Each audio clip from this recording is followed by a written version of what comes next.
In this video, I'm going to talk about PMBOK 8th edition. So, most of the people already know PMI has launched the draft version of PMBOK 8th edition for us to give feedback on that particular book. So finally, I got some time to read the entire book of 8th edition, which is a draft version. And now I'm here to give my feedback on this particular book. Moreover, rather saying my feedback, I would like to say that in this particular video, what you're going to understand is what changes PMI has made on 8th edition in comparison with the previous versions. And let me set up the expectations up front. So I'm not going to say a detailed changes what they have made. I will be talking only the overview. What changes as an overview PMI has made in 8th edition in comparison with the previous versions. So let's not waste any time. Let's get started. Hey guys, my name is Gautam Sutakar. I am working as head of training department with ED HubSpot. So before we talk about 8th edition, let's see a little bit of history of PMBOK so that you can understand what changes PMI has made on 8th edition. So let's start with PMBOK 6th edition, which is very famous among PMP aspirants, which is knowledge areas and process group. What you're seeing on the screen, you are seeing a mapping sheet which is based on 6th edition. The 6th edition PMBOK is entirely mapped with knowledge areas and process group. So in total, there are 10 knowledge areas in PMBOK 6th edition, which is project integration management, scope management, schedule, cost, quality, resource, communication, risk, procurement, and stakeholder. And on the horizontal axis, process group is mentioned: initiation, planning, execution, monitoring and controlling, and closing. Every knowledge area has some set defined of process to be followed by project managers in each process group. What do I mean by that? Let me take project scope management. So for scope, under planning phase of your project manager has to follow 4 processes, which is plan scope management, collect requirements, define scope, and create WBS. So similarly, there are 49 processes. Yeah. So how PMBOK 6th edition is entirely mapped with knowledge area, process group, and 49 process. And this edition is more on the predictive lifecycle. And 6th edition has the famous ITTO, which means input, tools and techniques, and output. I told you, right? It has 49 process.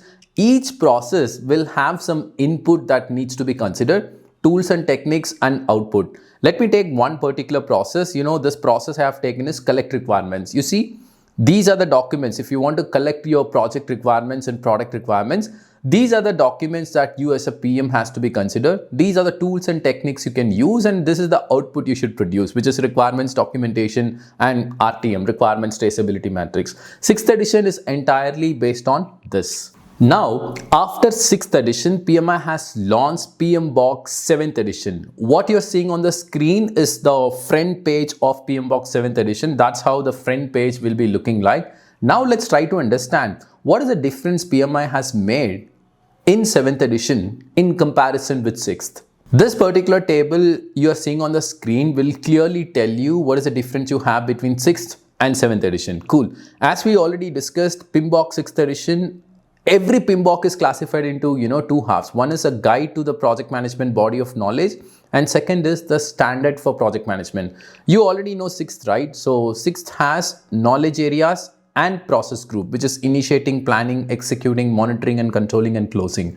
With the launch of 7th edition, PMI has completely transformed into principles based approach. See, the standard for project management. And in 6th, I have standard for project management. They have replaced this initiating, planning, executing, monitoring and controlling and closing with 12 project management principles, which is stewardship, team, stakeholders, value, system thinking, leadership, tailoring, quality, complexity, risk, adaptability and resiliency, and change. So principles are nothing but the mindset. So you as a project manager should have this mindset in order to run your project. 7th edition has completely transformed into principle-based approach. Now, In 6th edition, we had knowledge areas, right, which is integration, scope, schedule, and there are a lot of knowledge area, almost 10. So this got entirely transformed into project performance domain in 7th edition. So this means there are in total 8 project performance domain, which is stakeholders, team, development approach and lifecycle, planning, project work, delivery, measurement and uncertainty. There are 8 project performance domain. All these knowledge areas, these topics got covered in project performance domain. And also I told in 6th edition you have ITTOs, right? Input, tools and techniques and output.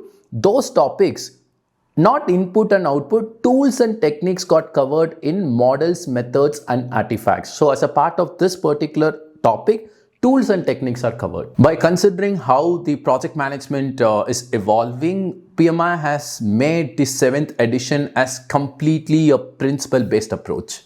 But this 7th edition has a problem. See, even though we transform to principle-based approach, any project has to be initiated, it has to be planned, it has to be executed. As a PM, you have to monitor and control the project. During the closure, you have to deliver value to the company, right?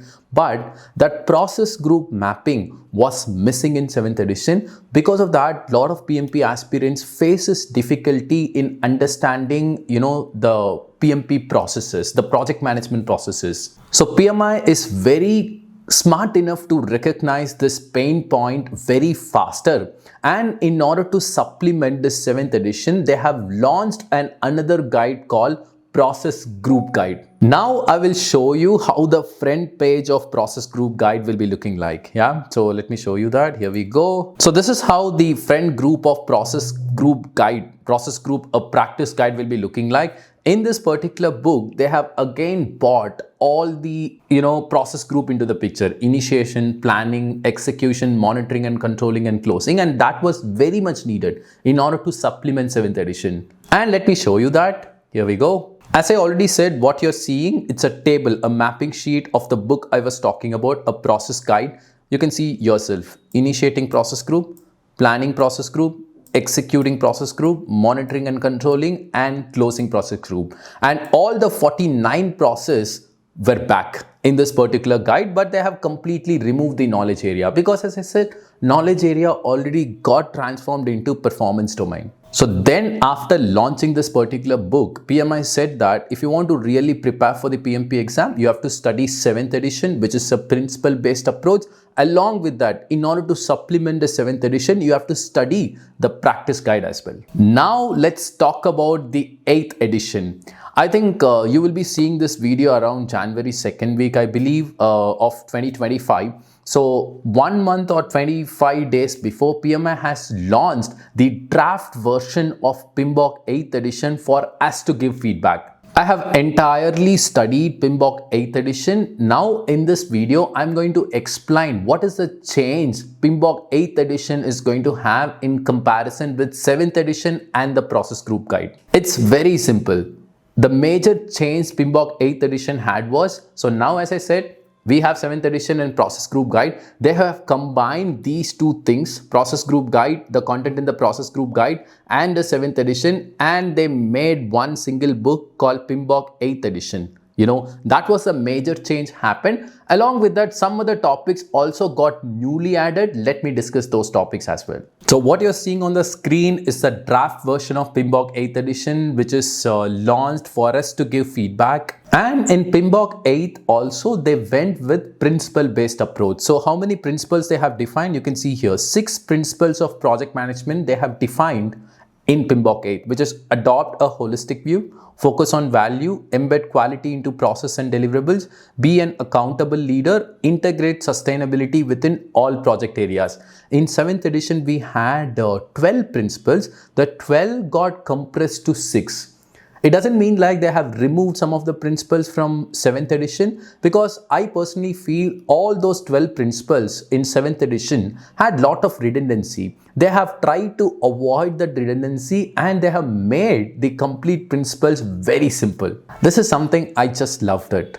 And just now we discussed, right, on 7th edition we had performance domain, almost close to 8 performance domain was there. In 8th edition, they also maintain the performance domain, and then they have changed the names of the performance domains so that it becomes easily understandable. I will show you how many performance domains are there and what are the name change happened right away. Let me scroll down. Here we go. So PMI has added governance as one of the performance domain, scope as one of the performance domain, schedule, cost they have changed it to finance, and stakeholders, resource and risk. So they have introduced 1, 2, 3, 4, 5, 6, 7, in total 7 performance domain, and with a good and understandable name, which is really good. And one another major thing which I love in 8th edition is they have also added the process group into the picture. You guys can see here, initiating process group, it's back. Planning process group, it's back. Executing is back. Monitoring and controlling is back. Closing is back. Now, you remember the 6th edition? On this vertical axis, we had knowledge areas. That knowledge area got replaced by performance domain now, which is the 7 performance domain which we are talking about, which is governance, scope, schedule, finance, which is cost, and stakeholders, resource, and risk. So, and all the process groups are back. So for example, related to scope, in the planning phase, you will be doing plan scope management, collect requirements, create WBS and defining scope. And let's see schedule. Under schedule performance domain, under planning phase, you will be doing design the schedule and develop the schedule. So all the processes are back again. Not 49 processes, they have again optimized it. So as I told, the 7th edition and process group guide is combined and it became the 8th edition now. Also, in this 8th edition, they gave lot of importance to adaptive lifecycle, iterative lifecycle, incremental lifecycle, agile lifecycle are explained in much detail. Earlier, when 7th edition and process group guide and 6th edition were there, in order to upskill ourselves on Agile, PMI always recommends us to read Agile guide. Because in 8th edition, more of Agile got introduced, I expect PMI will ask you to refer only 8th edition, not Agile guide. Again, this is my assumption. Let's see what they are really saying after the official launch of 8th edition. AI, it's now the trending topic, in the project management area, right? So a lot of the PMP aspirants and project managers used to ask me, Gautam, AI will replace project managers or not? In PMBOK 8th edition, AI got his place. So here on an overview level, they have tried to explain how project managers can leverage AI in order to do a very good and productive work. That is something I loved. So if you personally ask me, this entire grouping, whatever I'm talking, this is at the very high level. So this entire grouping, I liked it. Now let's talk about the negative side of PMBOK 8th edition. Of course, I have read this entire 8th edition from top to bottom. I have a lot of feedback, especially a lot of improvement points. Rather saying negative feedback, I would like to use the word improvement points on the content related to specifics. I feel it doesn't make any sense to discuss those specifics in this particular video. The reason why I am saying is because this is not the final version. So PMI has launched as to review and give feedback. There is a specific way to give feedback. I will be sharing the link in the description of this particular video. Please click that link, read that book, and please share your feedback to PMI. So that with this, you are helping PMI to make this guide better, and also you are contributing to the project management community. I have already done mine. It's a time for you guys to contribute to the community by writing your feedback for this particular guide. Now I'm going to share a very important information. You will be watching this video around 2nd week of January 2025.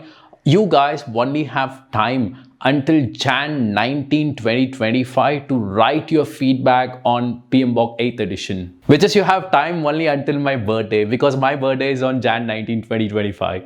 So I would kindly request you guys to take time, read this amazing book and give your feedback. Let's contribute to the community together. So finally, I came to the conclusion of this particular video. I hope you got a basic overview about what changes PMI has made on 8th edition in comparison with its previous version. And one common question that most of the PMP aspirants ask me is, Gautam, whether exam is going to change because of this? Even though, Gautam, let's say, okay, you're saying this is a draft version. What if PMI launches the actual 8th edition, and will we have any impact on the exam? Guys, you must understand one thing. This PMP exam is never based on PMBOK. It is based on PMP exam content outline.